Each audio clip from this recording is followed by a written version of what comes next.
Good evening friends, welcome to the channel of exam warrior. तो स्वागत है आपका आपके अपने यूट्यूब चैनल एग्जाम वॉरियर में।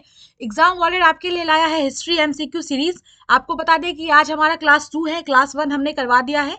और अगर आपने क्लास 1 नहीं देखा है तो फटाफट से आई बटन पर जाइए और क्लास 1 को आई बटन वाले लिंक पर टच करके आप क्लास 1 को देख सकते हैं। क्लास 1 में हमने कल 20 क्वेश्चंस करवाए थे और आज हम आगे करवाने वाले हैं। अभी हम लोग हिस्ट्री को जान रहे हैं, तो हिस्ट्री जो है उससे रिलेटेड कुछ ऑब्जेक्टिव्स हम लोग देख रहे हैं। तो आज का प्रश्न जो है उसको हम स्टार्ट करते हैं। इससे पहले आपको बता दें कि ये एग्जाम वॉरियर का चैनल है और यहाँ पर आपको ऑल कॉम्पिटिटिव एग्जाम्स के लिए एमसीक्यू मिलेगी, टेस्ट सीरीज मिलेगा और जीएस के बहुत ही महत्वपूर्ण प्रश्न आपको यहाँ पर करवाए जाएंगे। इसलिए अगर आप एग्जाम वॉरियर पर नए हैं तो फटाफट से हमारे चैनल को सब्सक्राइब कर दीजिए और उसके पास वाला जो बेल आइकन है, बेल आइकन को जरूर से जरूर दबाइए ताकि नेक्स्ट टाइम जब भी हम कोई वीडियो लाएं तो फटाफट से उसका नोटिफिकेशन आपके पास आ जाए। और इसी के साथ हम अपने हमारे जो प्रश्न का श्रृंखला है उसके पहले प्रश्न को स्टार्ट करते हैं। तो आइए पहले प्रश्न को देखिए। पहले प्रश्न में हम देख रहे हैं कि विक्रम संवत के बारे में बताया गया है। विक्रम संवत कब प्रारंभ हुआ था? हमारा प्रश्न है विक्रम संवत कब प्रारंभ हुआ था। आपके ऑप्शंस है 58 ईस्वी पूर्व। ईस्वी पूर्व की अगर हम बात करें तो ईस्वी पूर्व के बारे में मैंने आपको कल बताया था। ईस्वी पूर्व मतलब ईसा मसीह के जन्म से पूर्व, बिफोर क्राइस्ट, बीसी, जिसको हम लोग इंग्लिश में इन शॉर्ट बोलते हैं बीसी, और उसका फुल फॉर्म हो जाएगा बिफोर क्राइस्ट, ईसा मसीह के जन्म से पूर्व। मैंने कल के वीडियो में भी आपको बताया है। तो 58 ईस्वी पूर्व, 78 ईस्वी, 57 ईस्वी पूर्व या फिर 73 ईस्वी पूर्व। तो आपका जो करेक्ट आंसर क्या हो जाएगा, फटाफट से लाइव चैट में जाइए और हमें इस क्वेश्चन का आंसर फटाफट से भेजिए। तो चलिए मैं आपको इस प्रश्न का सही उत्तर बता देती हूँ। ऑप्शन नंबर ए 58 ईस्वी पूर्व। विक्रम संवत का प्रारंभ कब हुआ था? 58 ईस्वी पूर्व। चलिए अब हम लोग दूसरा प्रश्न देख लेते हैं। तो दूसरा प्रश्न को पहले देखने से पहले मैं आपको बता देती हूँ, अगर आपको इस वीडियो में जो ये पीडीएफ चल रहा है, अगर आपको ये पीडीएफ चाहिए होगा तो फटाफट से आप क्या करिए, टेलीग्राम का लिंक दिया हुआ है हमारे डिस्क्रिप्शन में, उस पर जाकर जुड़ जाइए और आपको वहां पर ये डेली पीडीएफ भी प्रोवाइड कर दिया जाएगा। तो चलिए इस प्रश्न को देख लेते हैं हम लोग। अगला प्रश्न है शक संवत का प्रारंभ किस सम्राट के शासनकाल में 78 ईस्वी में हुआ था? शक संवत का प्रारंभ कौन से सम्राट के शासनकाल में हुआ था? आपके ऑप्शंस है अशोक, कनिष्क, हर्ष, समुद्रगुप्त। तो लाइव चैट में जाइए और फटाफट से इसका आंसर दीजिए। तो चलिए मैं आपको बता देती हूँ इस क्वेश्चन का करेक्ट आंसर। इस क्वेश्चन का करेक्ट आंसर है कनिष्क। कनिष्क के शासनकाल में शक संवत का प्रारंभ हुआ था। Option number B is the correct answer. आपका अगला प्रश्न है भारत का राष्ट्रीय पंचांग, नेशनल कैलेंडर जो हमारा इंडियन नेशनल कैलेंडर, किस संवत पर आधारित है? आपको बताना है कि कौन से संवत पर आधारित है। आपके ऑप्शंस है कली संवत, विक्रम संवत, शक संवत या फिर ऑप्शन नंबर डी इनमें से कोई नहीं। तो आपको बता दें कि हमारा जो नेशनल कैलेंडर है, भारत का राष्ट्रीय पंचांग जो है वो शक संवत पर आधारित है। किस पर आधारित है? शक संवत पर आधारित है। ओके, तो अभी हम अपना अगला क्वेश्चन जो है वो देखने वाले हैं। एक मिनट, शक संवत पर आधारित है। अगला प्रश्न है हमारा गुप्त संवत को प्रारंभ करने का श्रेय किसे जाता है? तो सबसे पहले मैं आपको गुप्त संवत के बारे में बता दूं।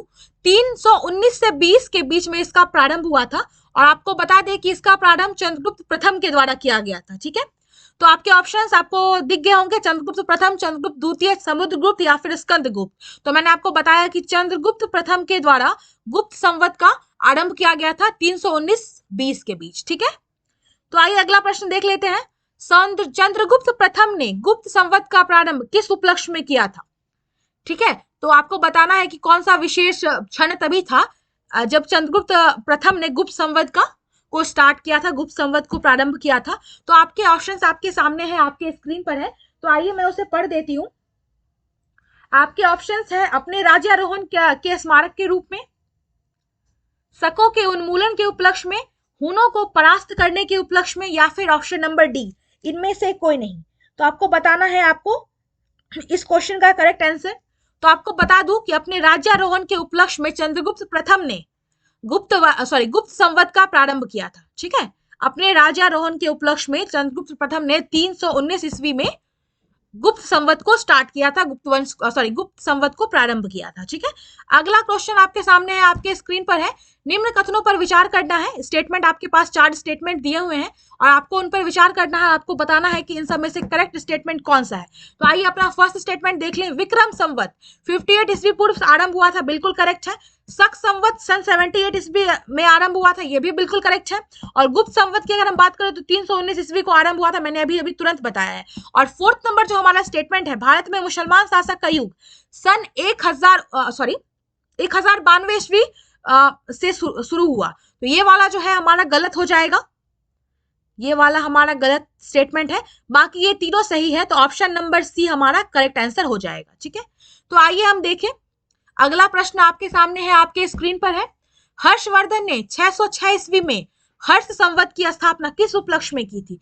हर्षवर्धन के द्वारा हर्ष संवत की स्थापना की गई थी। आपको बता दें कि 606 ईस्वी में हर्ष संवत की स्थापना की गई थी। किसके द्वारा की गई थी? हर्षवर्धन के द्वारा की गई थी। तो आपको बताना है कि कौन से उपलक्ष्य में हर्षवर्धन ने हर्ष संवत की स्थापना की थी। आपके ऑप्शन है अपने राज्यारोहण के उपलक्ष्य में, कन्नौज पर अधिकार करने के उपलक्ष्य में, सिंध विजय के उपलक्ष्य में, पूर्वी भारत की विजय के उपलक्ष्य में। तो आपको बता दें option number A is the correct answer. Option number A बिल्कुल करेक्ट है। अपने राज्यारोहण के उपलक्ष्य में हर्षवर्धन ने क्या किया था? 606 ईस्वी में हर्ष संवत की स्थापना की थी। तो आइए अगला प्रश्न हम देख लेते हैं।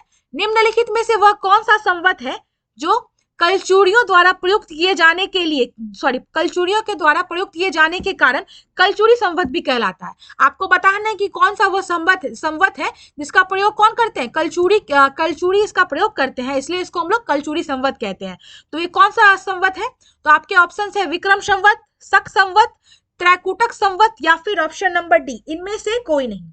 तो फटाफट से अगर आपको पता है तो लाइव चैट में जाइए और इस क्वेश्चन का आंसर दीजिए।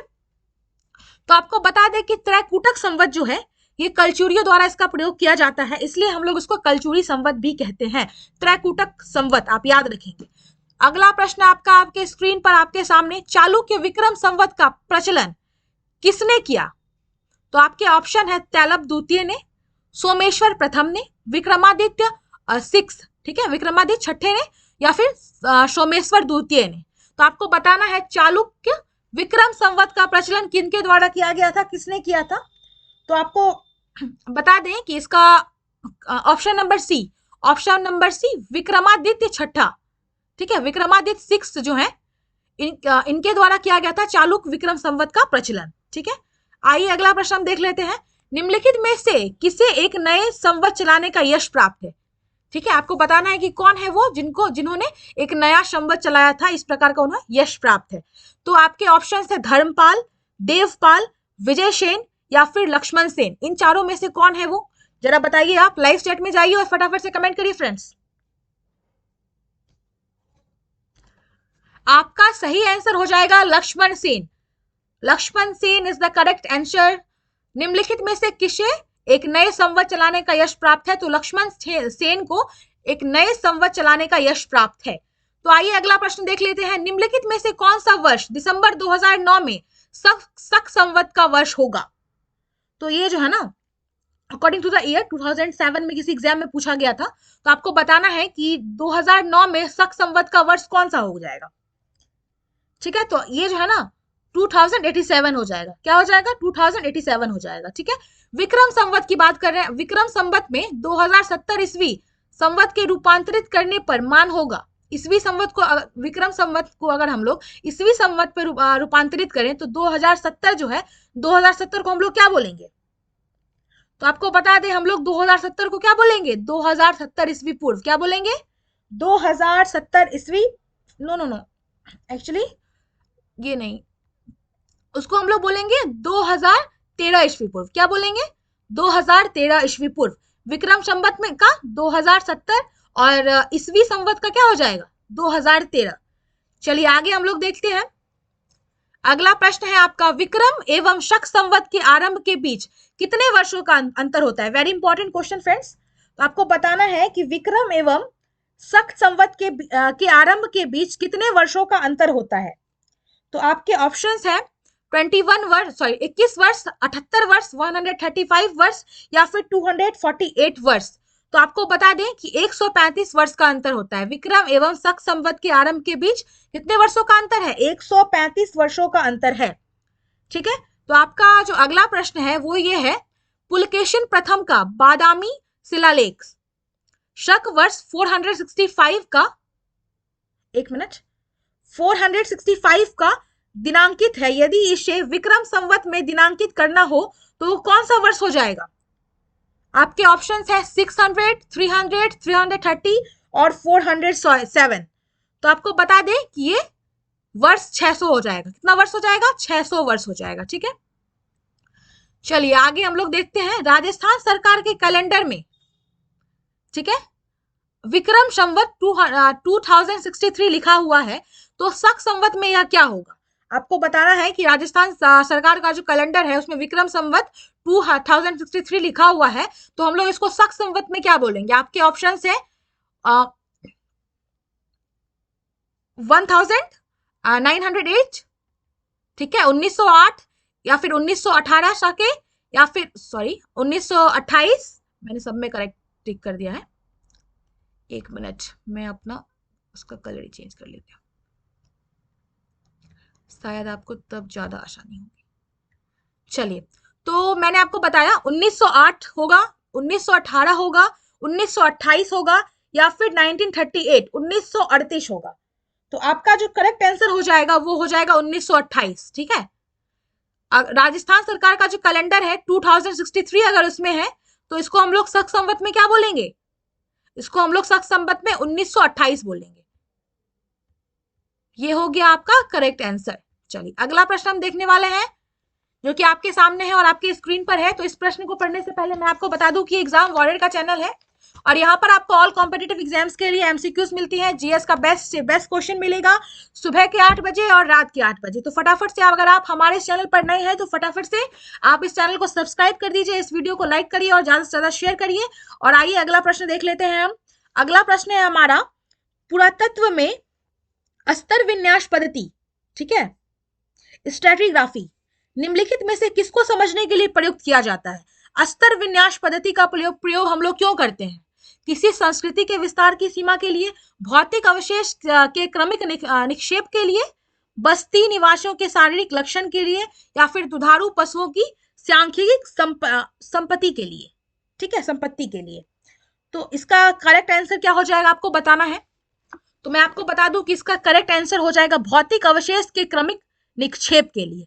भौतिक अवशेष के क्रमिक निक्षेप के लिए हम लोग स्ट्रैटिग्राफी का प्रयोग करते हैं, अस्तर विन्यास पद्धति का प्रयोग करते हैं। ठीक है, अगला प्रश्न देख लेते हैं हम लोग। कार्बन 14 तिथि निर्धारण पद्धति का विकास किसने किया था? आपके ऑप्शन है हेरोडोटस, हिगेल, वीए स्मिथ या फिर विलर्ड लिब्बी। ठीक है, तो मैं उम्मीद करती हूँ कि आप सबको इस प्रश्न का उत्तर पता होगा। तो फटाफट से लाइव चैट में जाइए और इस प्रश्न का उत्तर दे दीजिए। तो मैं आपको बता दूं कि इसका करेक्ट आंसर हो जाएगा Willard Libby. Okay, Willard Libby के द्वारा कार्बन 14 तिथि निर्धारण पद्धति का विकास किया गया था। ये क्वेश्चन आपके लिए वेरी इंपॉर्टेंट है, वीवीआई में है, इसलिए आप इसको याद रखिएगा। कास्ट, अस्थि और शंख के पुरातत्वीय नमूने का काल निर्धारण करने के लिए निम्नलिखित में से कौन सा नियम अपनाया जाता है या फिर कौन सी पद्धति अपनाई जाती है? आपके ऑप्शन है कार्बन 14, आर्गन 40 आइसोटोप, या फिर स्टानिशियम 90 या फिर यूरेनियम 238। तो आपको बताना है आपका करेक्ट आंसर। तो फटाफट से जाइए लाइव चैट में और करेक्ट आंसर बता दीजिए। मुझे उम्मीद है कि आप सबको पता होगा इसका करेक्ट आंसर। तो चलिए मैं आपको बता दूं, ऑप्शन ए आपका करेक्ट आंसर है। कार्बन 14 पद्धति के द्वारा काष्ठ, अस्थि और शंख के पुरातत्वीय नमूने का काल निर्धारण किया जाता है। चलिए अब हम लोग अगला प्रश्न देख लेते हैं जो कि आपके सामने है और आपकी स्क्रीन पर है। कार्बन डेटिंग निम्न में से आयु निर्धारण हेतु प्रयुक्त होता है। आपको बताना है कि किनके आयु निर्धारण के लिए इसका प्रयोग होता है। आपके ऑप्शन है जीवाश्म, पौधे, चट्टाने या फिर ऑप्शन नंबर डी इनमें से कोई नहीं। तो आपको बता दें कि जीवाश्म के काल निर्धारण के लिए कार्बन डेटिंग का हम लोग प्रयोग करते हैं। ठीक है, अगला प्रश्न आपके सामने है, आपके स्क्रीन पर है। प्रागैतिहास का अंत एवं इतिहास का आरंभ तब माना जाता है जब मानव ने चलना सीखा। मानव ने इस मानव ने एक दूसरे से बातचीत करना सीखा, मानव ने लिखना सीखा, मानव ने घर बनाना सीखा। तो आपको बताना है इन चारों में से करेक्ट ऑप्शन आपका कौन सा है। तो आपको बता दें कि जब मानव ने लिखना सीखा तो प्रागैतिहास का अंत और इतिहास का आरंभ माना जाता है। ठीक है, तो चलिए अब हम लोग अपना नेक्स्ट क्वेश्चन देख लेते हैं। भारत के संदर्भ में ऐतिहासिक काल हिस्टोरिक पीरियड का आरंभ कब से माना जाता है? तो 30 लाख ईस्वी पूर्व से माना जाता है, 3000 ईस्वी पूर्व से माना जाता है, 600 ईस्वी पूर्व से माना जाता है, या फिर 647 ईस्वी पूर्व से माना जाता है। तो आपको अपना करेक्ट आंसर चूज करना है, तो फटाफट से बताइए कौन सा आपका करेक्ट आंसर होगा। तो मैं आपको बता देती हूँ 600 ईस्वी पूर्व से माना जाता है हिस्टोरिक पीरियड का आरंभ। ठीक है, हिस्टोरिक पीरियड का आरंभ कब से माना जाता है? 600 ईस्वी पूर्व से माना जाता है। अगला प्रश्न है आपका, सिंधु सभ्यता को आद्य ऐतिहासिक सभ्यता कहा जाता है क्योंकि इसमें यह प्रमाण मिला है। किस चीज का प्रमाण मिला है? मैं उम्मीद करती हूँ आप सबको बहुत अच्छे से पता होगा इस क्वेश्चन के बारे में। लेखन का प्रमाण मिला है, तांबा का प्रमाण मिला है, कला का प्रमाण मिला है, या फिर मिट्टी के बर्तन का प्रमाण मिला है। ठीक है, आद्य ऐतिहासिक सभ्यता कहा जाता है किसके प्रमाण, किस चीज के मिलने के प्रमाण के कारण उसको आद्य ऐतिहासिक सभ्यता कहा जाता है। तो फटाफट से आप बताइए।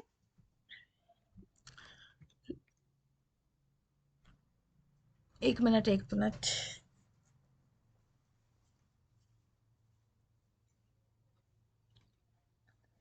इसमें मुझे थोड़ा डाउट है क्योंकि यहाँ पे लेखन का प्रमाण तो नहीं मिला है। इसको सिंधु सभ्यता को आद्य ऐतिहासिक सभ्यता कहा जाता है क्योंकि इसमें क्योंकि यह प्रमाण मिला है, क्योंकि यहाँ प्रमाण मिला है।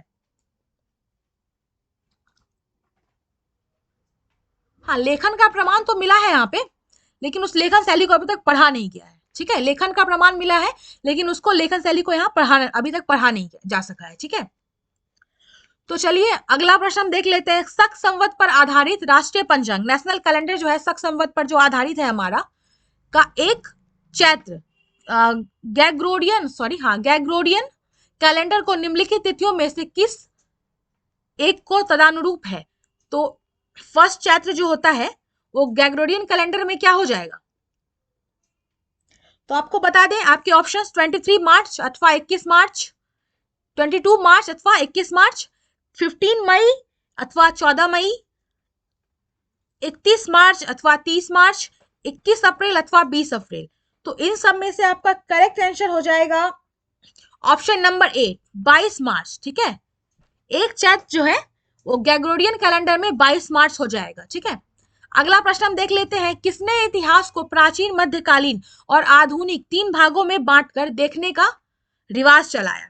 Very important question. अगर हिस्ट्री के बैकग्राउंड की, अगर स्पेशली हम लोग हिस्ट्री के बैकग्राउंड की बात करें तो बहुत अच्छा प्रश्न है। आपके ऑप्शन है हेरोडोटस, सीसरो, प्लिनी या फिर सेलेरियम। तो आपको बताना है आपका करेक्ट आंसर। तो इसका जो करेक्ट आंसर है वो है सेलेरियम। ठीक है, सेलेरियम। इनके द्वारा इतिहास को 3 भागों में बांटकर पढ़ने का रिवाज चलाया गया, प्राचीन, मध्यकालीन और आधुनिक। ओके, तो हमारा आज का जो लास्ट प्रश्न है, अंतिम प्रश्न जो है हमारा वो ये है, निम्नलिखित में से किसने गुप्त वंश के प्रारंभ के निर्धारण के संबंध में महत्वपूर्ण सूचना दी? आपके ऑप्शंस है फाहियान, हुएनसांग, अल मसूदी, अल बरूनी। तो फटाफट से लाइव चैट में जाइए और फटाफट से इस क्वेश्चन का आंसर दीजिए। तो चलिए मैं आपको बता देती हूँ, आपका करेक्ट आंसर हो जाएगा अल बरूनी। अल बरूनी के द्वारा गुप्त संवत के प्रारंभ के निर्धारण के संबंध में कुछ महत्वपूर्ण सूचनाएं दी गई थी। तो आज का जो वीडियो है इतिहास का, जो आज प्रश्न श्रृंखला था, पेन किलर जो मैंने आज इतिहास का दिया, वो यहीं पर समाप्त होता है। तो एट लास्ट मैं यही कहूंगी कि अगर आप हमारे इस चैनल पर नए हैं और यहाँ तक आए हैं तो हमारे चैनल को जरूर से जरूर सब्सक्राइब करिएगा और इस वीडियो को ज़्यादा से ज़्यादा शेयर करिएगा ताकि आप और भी एस्पिरेंट्स की हेल्प कर सके। थैंक्स फॉर वॉचिंग फ्रेंड्स, मिलते हैं नेक्स्ट वीडियो में। जय हिंद, जय Bharat, bye bye, take care, पढ़ते रहिए, मेहनत करते रहिए।